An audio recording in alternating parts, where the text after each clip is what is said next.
Alors là, ça fait un petit moment que j'ai pas fait de vidéo. Ce matin, c'est un grand moment pour moi. L'aventure peut commencer, l'aventure des poils. Je vais chercher le tout premier prototype de poil que j'ai demandé à la découpe laser, que j'ai envoyé donc à une entreprise. Je vais aller chercher une bonne grosse partie du poil, donc le poil à bois que j'ai dans mon van normalement. Je veux en produire pour essayer de gagner ma vie avec quelque chose qui me semble utile, vraiment utile, pas que pour moi mais aussi pour les autres, c'est-à-dire se chauffer, être capable de cuisiner et polluer un peu moins, car le principe de ces poêles à bois c'est d'avoir une combustion totale, du coup qu'il n'y ait pas de fumée qui s'en dégage après allumage. Là j'ai 1 heure de route devant moi et je vais en profiter pour t'expliquer ce qui s'est passé entre temps, parce que avant d'aller chercher ça, il y a eu plein d'étapes. Première étape, ça a été de me remettre en question et de me demander pourquoi je fais ces vidéos. Putain, mais pourquoi je fais ces vidéos en fait? Bon, ok, je viens juste de mettre en scène cette scène qui vient de m'arriver il y a 2 minutes. Je me demandais, mais pourquoi j'essaye de faire ces vidéos? Pourquoi j'ai autant de mal à me remettre à faire des vidéos?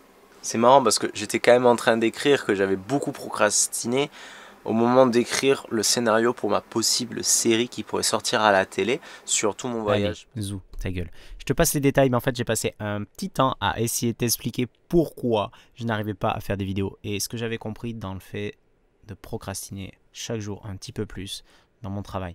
J'ai passé presque 1 mois à essayer d'écrire le scénario que Quentin m'a demandé pour mon film. En fait, je suis parti 1 an à pied et sans argent faire le tour de la France et j'ai tout filmé.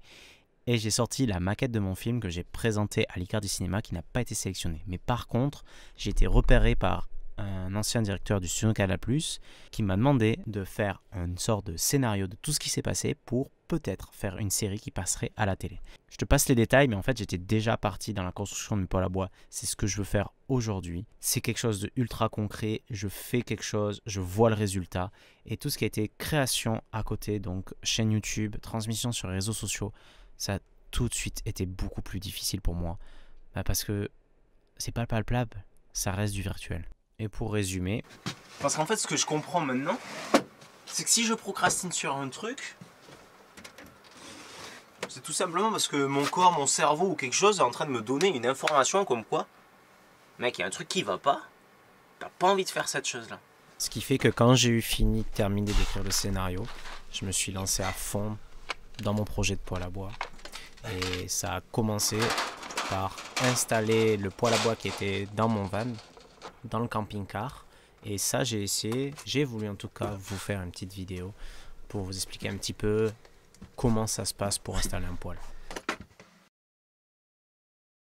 Bon, j'ai enfin reçu tous les éléments, une bonne partie des éléments pour l'installation du poêle dans le camping-car.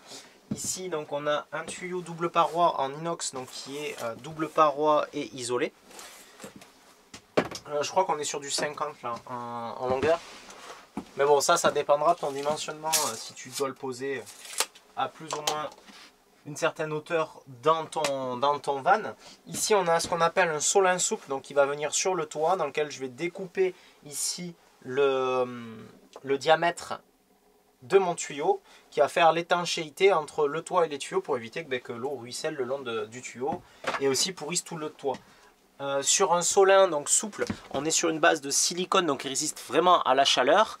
Il y a une petite membrane, enfin je ne sais pas si on peut appeler ça une membrane, mais en aluminium qui elle se tord et du coup va maintenir la forme sur un toit. Par exemple, s'il est comme ça, le toit, voilà, ça garde la forme.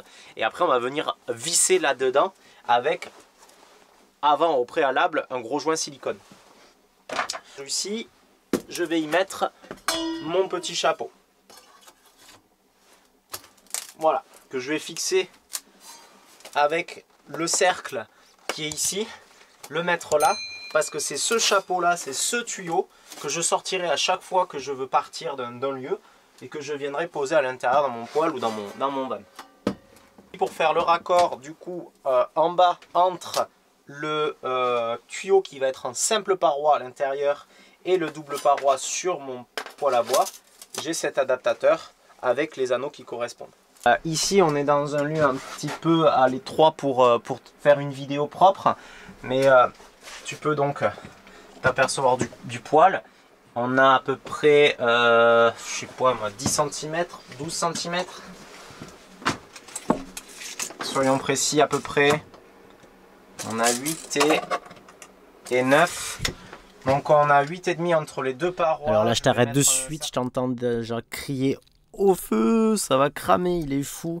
Ça fait déjà 2 mois que je me chauffe comme ça, avec du granulé. Le poêle, il tourne 3-4 heures non-stop et quasiment toute la journée après avec les intermittences. Et ça n'a pas bougé, rien n'a bougé. Donc là, la première étape quand tu en es là, c'est de positionner correctement ton poêle à sa place. Moi, j'ai un petit peu vérifié, pour moi, c'est vraiment l'endroit où je le veux. Tu peux travailler au fil à plomb, mais si tu es sûr que ton van est plat, bon là, on est relativement plat.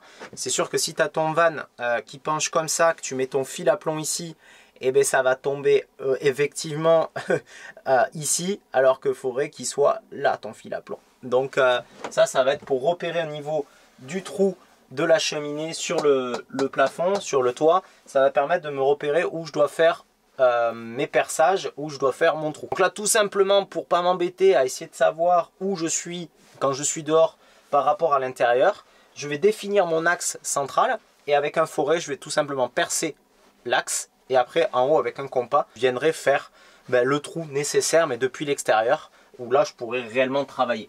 Et là, je suis à 19. 14 et 19. Bon là, le lieu se prête pas trop pour tourner, mais en plus clair, je prends des repères en bas sur 2 axes que je suis capable de reprendre en haut au niveau du plafond. Je trace, je perce et go. Hop, je prends un forêt assez fin, comme ça, quand je mettrai ma pointe de compas, il n'y aura pas de jeu.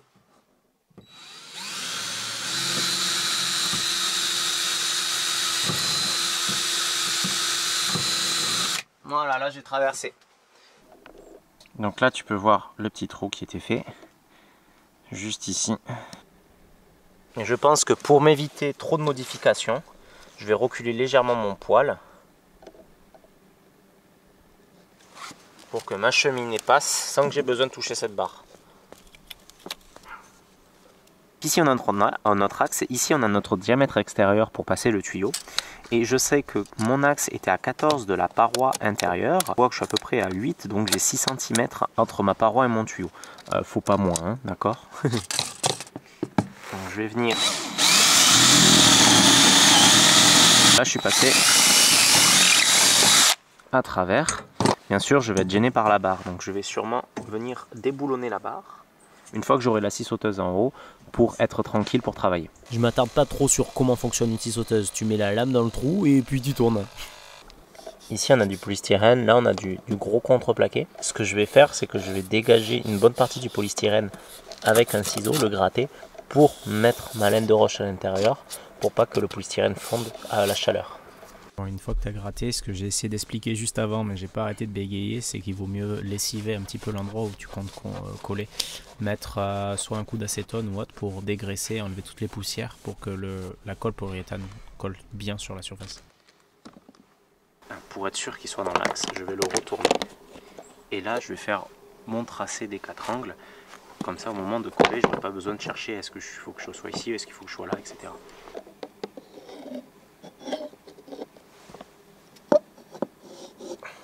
Donc ça c'est du Sikaflex 521 UV, c'est nickel pour tout ce qui est toit, tout ce qui est camping-car, poste de Velux, etc. Ça bouge pas.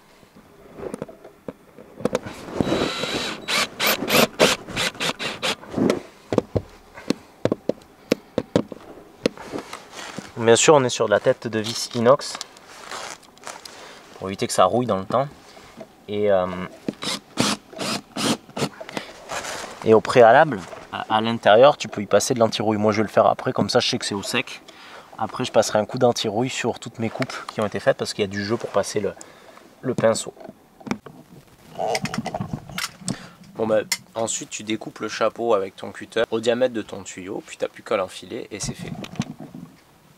On ne voit pas. Bon, on le voit pas, c'est trop sombre. Après avoir installé le poêle, ben, je me suis amusé à faire une expérience, c'était de le transformer en chauffage au sol. Ça c'est la super installation.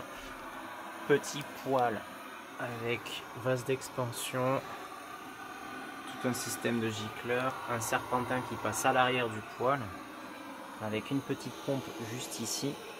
Et comme ça, hop, il y a des petits serpentins d'eau chaude qui marchent partout. Hop. Pour le moment, c'est un prototypage, à voir si ça va fonctionner. Bon, on fait chier, c'est la galère, ça chauffe pas du tout. En fait, ça chauffe. Mais le poêle, il faut le faire tourner tout le temps pour qu'il puisse alimenter le serpentin. Donc il y a beaucoup trop d'eau, en fait, ça se transforme en système de refroidissement pour le poêle.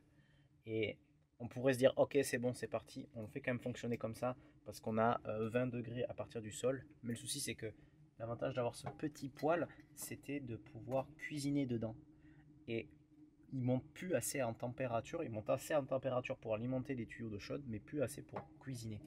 Donc je laisse tomber le chauffage au sol. Le poêle à bois est trop petit et pas assez bien proportionné pour une telle installation pour le chauffage au sol. Mais par contre, dans un autre temps, je m'occuperai de mettre un ballon d'eau chaude. C'est suffisant pour alimenter un ballon d'eau chaude. Un petit ballon, j'en sais rien, moins de 30-40 litres, je ne sais pas exactement, pour nous boire de l'eau chaude ou tout simplement se doucher, quoi. Allez, où ce l'échec là? Sors! Voilà, dégage! Connard! Va te faire! Une fois le scénario envoyé, je me suis occupé de relever toutes les cotes nécessaires à faire les plans sur papier pour le poêle et je me suis amusé à prendre le logiciel en main, donc ce qui s'appelle SolidWorks, pour mettre le poêle tout en 3D pour faire tous mes plans et les envoyer en découpe laser. Et là me voilà à l'atelier, j'ai récupéré les pièces pour fabriquer le poêle à bois. Regarde où j'en suis.